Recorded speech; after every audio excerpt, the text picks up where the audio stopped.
The proper time to harvest herbs really does depend on the herb. For basil, you can harvest at any stage of growth for the most part, but one really important part is what time of day do you harvest the herbs. For your best quality herbs, you want to go out and harvest in the early morning when the weather is cool and the plant is not under any heat or water stress. When you're harvesting herbs, there's a couple of different ways you can go about it.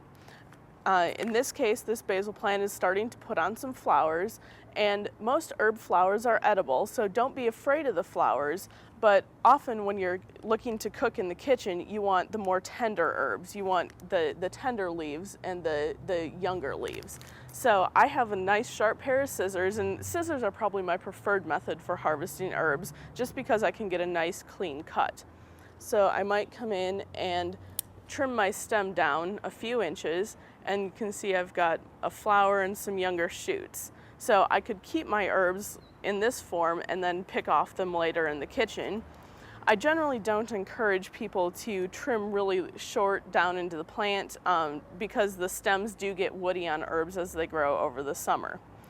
When you're cutting your herbs, you can just cut them into a jar of water.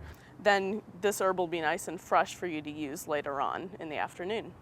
Another way to keep your herbs nice and fresh is to take a plastic bag and just put your herbs in the plastic bag. You want to make sure that the leaves of your herbs are dry because you don't want them to mildew in the refrigerator. Just zip up your plastic bag and then put them in preferably a warmer part of your refrigerator. That'll cool the herbs down and it'll keep them similar to lettuce in your refrigerator so that you can use them for about a week. One thing to remember when you're using fresh herbs in cooking is that fresh herbs may have a fresher and more intense flavor than your dried herbs, so you may not need to use as much of them.